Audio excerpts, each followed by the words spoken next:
അപ്പോൾ ഇന്നത്തെ തദ്ദേശ തിളക്കം കണ്ണൂരിൽ UDFിന് കോട്ടയായ തദ്ദേശ സ്ഥാപനങ്ങളിൽ ഒന്നാണ് പാനൂർ നഗരസഭ. തദ്ദേശ തിരഞ്ഞെടുപ്പ് അടുക്കുമ്പോഴും തുടർച്ചയായ മൂന്നാം തവണയും അധികാരം നിലനിർത്താമെന്നൊരു ആത്മവിശ്വാസത്തിലാണ് UDF. എന്നാൽ 10 വർഷത്തെ UDF ഭരണം പൂർണ്ണ പരാജയമാണെന്നും ഭരണമാറ്റം അനിവാര്യമാണെന്നുമാണ് LDFിന്റെ പക്ഷം.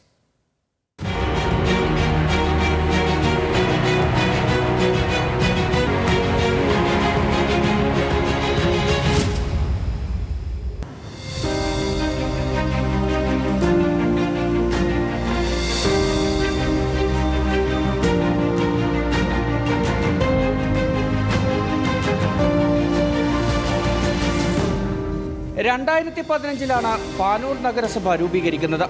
പാനൂർ, പെരിങ്ങളം, കരിയാട് ഗ്രാമപഞ്ചായത്തുകൾ ചേർന്നതാണ് നഗരസഭ.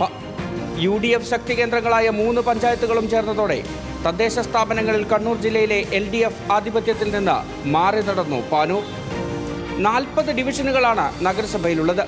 23 UDF, 14 LDF, 3 BJP എന്നതാണ് നിലവിലെ കക്ഷിനില. 2015 UDF 24 LDF 13 BJP 3 ജയിച്ചു. പരിമിതികൾക്കുള്ളിൽ നിന്ന് വികസന പ്രവർത്തനങ്ങൾ നടത്തി 5 വർഷമാണ് കടന്നുപോകുന്നതെന്നാണ് UDF നേതൃത്വം നൽകുന്ന ഭരണസമിതിയുടെ അവകാശവാദം. പല വിഷയങ്ങളിലും സർക്കാർ അവഗണന കാണിച്ചെങ്കിലും വികസന പ്രവർത്തനങ്ങളിൽ നിന്ന് പിന്നോട്ടു പോയില്ലെന്ന് നഗരസഭാ ചെയർമാൻ KP ഹാഷിം പറയുന്നു. സമാനതകളില്ലാത്ത വികസന പ്രവർത്തനം ഈ നഗരസഭയ്ക്ക് ചെയ്യാൻ സാധിച്ചിട്ടുണ്ട്. ഉദ്യോഗസ്ഥന്മാരുടെ പരിമിതികൾ ഉണ്ടായിട്ടുണ്ട്. പലപ്പോഴും നമ്മളത് സർക്കാരിൻ്റെ ശ്രദ്ധയിൽപ്പെടുത്തിയിട്ട് പോലും ആവശ്യമായ ഉദ്യോഗസ്ഥരെ സമയബന്ധിതമായി തരാൻ പോലും കഴിഞ്ഞിട്ടില്ല എന്നിരിക്കെ പരിമിതി വെച്ചുകൊണ്ട് തന്നെ ഈ 10 വർഷം നഗരസഭയ്ക്ക് സമാനതകളില്ലാത്ത വികസനം ഒരു വാർഡിലും മാറ്റി നിർത്തപ്പെടാതെ, വിവേചനമില്ലാതെ എല്ലാ ആളുകൾക്കും അടിസ്ഥാന സൗകര്യ മേഖലകളിൽ കൃത്യമായ ഫണ്ടുകൾ വെച്ചുകൊണ്ട് വികസന പ്രവർത്തനം നടത്താൻ സാധിച്ചിട്ടുണ്ട്. വികസന സാധ്യത ഏറെയുണ്ടെങ്കിലും അതിനൊത്ത വളർച്ച പാനൂരിനുണ്ടായില്ലെന്ന് ആരോപിക്കുന്നു പ്രതിപക്ഷം. റോഡുകൾ ഉൾപ്പെടെ അടിസ്ഥാന സൗകര്യ വികസനത്തിന് ഒരിടപെടലും ഭരണസമിതി നടത്തിയില്ലെന്നാണ് ആക്ഷേപം.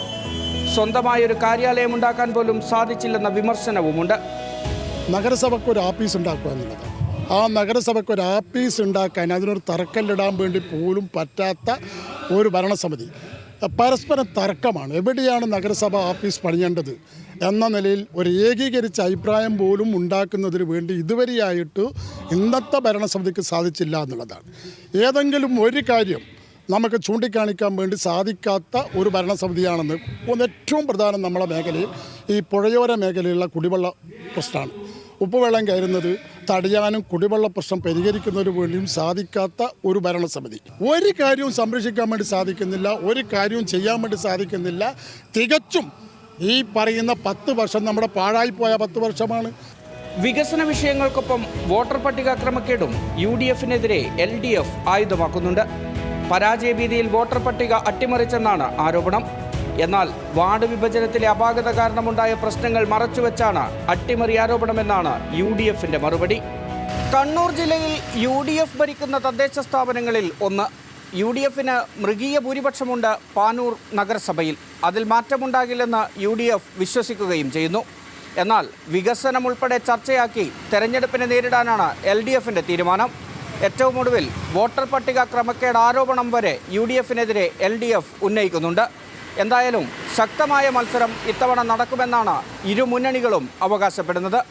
കണ്ണൂരിൽ നിന്നും നിഖിൽ അളവൂർ, ന്യൂസ് മലയാളം.